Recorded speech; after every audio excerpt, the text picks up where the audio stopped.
என் செல்ல குழந்தையே, உன்னுடைய வாழ்க்கையில் உன்னை ஆட்டி படைத்த பிரச்சனைகள் எல்லாம் முடியப் போகின்ற கடைசி கட்டத்தில் நின்று கொண்டிருக்கின்றாய்.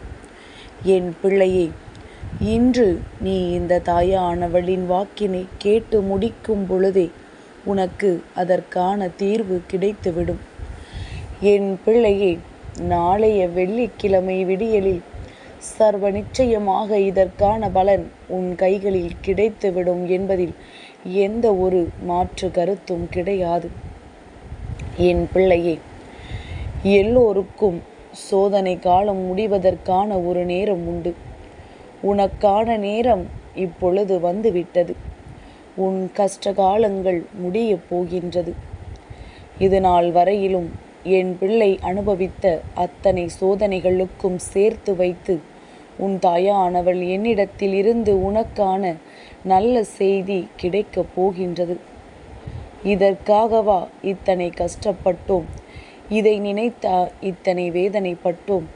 இவர்களை எல்லாம் நாம் எதற்காக ஒரு ஆளாக நினைத்தோம் என்று நீயே ஆச்சரியப்படுகின்ற அளவிற்கு உன்னுடைய வாழ்க்கையில் பல நல்ல மாற்றங்கள் நடக்கப் போகின்றது. என் பிள்ளையே, எல்லோருக்கும் சில பாக்கியங்கள் கிடைத்து விடாது. சிலர் தெய்வ தரிசனத்தை கண்டிருப்பார்கள். சிலரால் அன்று கோவிலுக்குள் செல்ல முடியாமல் திரும்பி செல்கின்ற நிலை வந்திருக்கும். இப்படி சிலரது சூழ்நிலைகள் அவர்களுக்கு சில விதமாக ஒவ்வொரு விதமான அனுபவங்களை கொடுக்கும். ஆனால் இதனால் தெய்வத்தை கண்டவர்களுக்கு மட்டும்தான் தெய்வம் ஆசி வழங்கும். தெய்வத்தை காண முடியாமல் திரும்பி சென்றவர்களுக்கு தெய்வம் ஆசி வழங்காது என்று அர்த்தம் கிடையாது. யாராக இருந்தாலும் தெய்வத்தை மனதார நினைத்து விட்டாலே போதும், தெய்வம் அவர்களை தேடி ஓடி வந்து விடுவார்கள். அவர்களுக்கான ஆசியினை வழங்கி விடுவார்கள். அவர்கள் வாழ்க்கையில் என்ன வேண்டும் என்று நினைத்து எந்த விஷயத்தை இவர்களிடத்தில் கேட்கின்றார்களோ அந்த விஷயம் அவர்கள் வாழ்க்கையில் நிச்சயமாக நடந்தே தீரும். என் பிள்ளை, நீ எத்தனை முறை நினைத்திருக்கின்றாய்?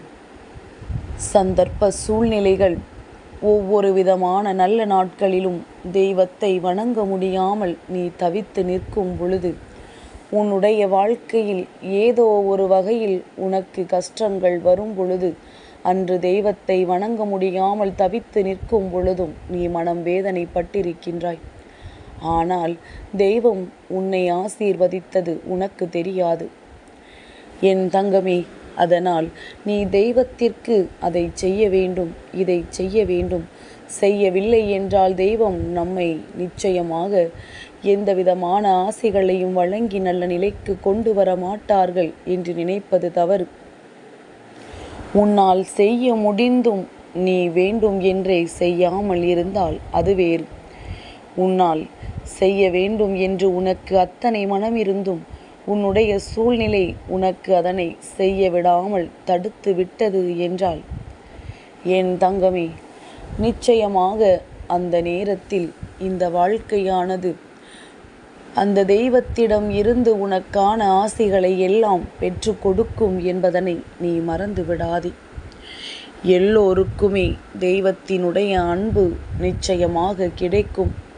அவரவர்களினுடைய குணங்களை பொறுத்து. நல்ல எண்ணங்களும் நேர்மையான குணமும் உள்ளவர்களை தேடி தெய்வம் தானாக வரும். அடுத்தவர்களுக்கு உதவி செய்கின்றவர்களை தேடி தெய்வம் தானாக வந்து சேரும்.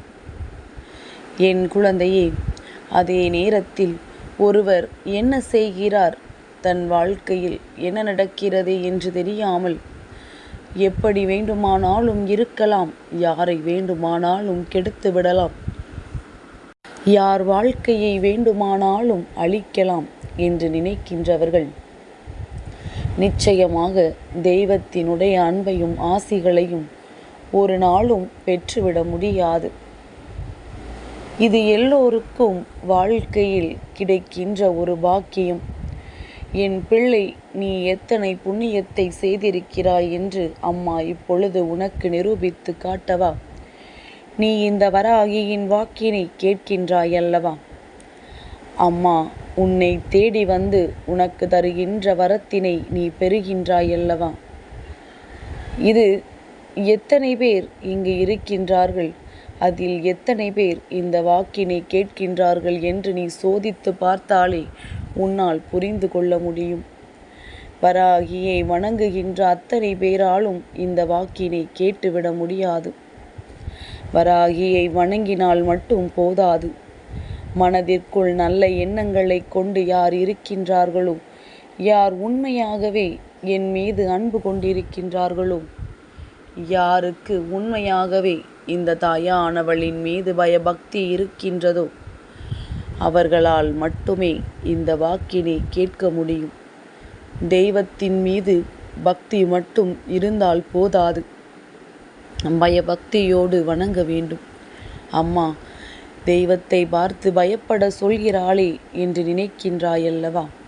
நான் சொல்கின்ற இந்த விஷயம், யார் ஒருவர் தன்னுடைய வாழ்க்கையில் எந்த தவறுகளையும் செய்யாமல் தெய்வத்தின் மீது முழுமையான அன்பு வைத்து தெய்வத்திடம் எந்தவித எதிர்பார்ப்புகளும் இல்லாமல் வணங்குகின்றார்களோ, அவர்கள் பக்தியோடு வணங்கினால் போதும். ஆனால் யார் ஒருவர் அடுத்தவனுக்கு ஏதேனும் கெடுதல்களை செய்துவிட்டோ அல்லது மற்றவர்கள் வாழ்க்கையை அழித்துவிட்டோ தெய்வத்திடம் வந்து யாருக்கும் தண்டனை கொடுக்க வேண்டும் என்று கேட்பதாக நினைத்தோ தெய்வத்தின் முன்னால் நின்றால் அவர்கள் பயபக்தியோடு நிற்க வேண்டும்.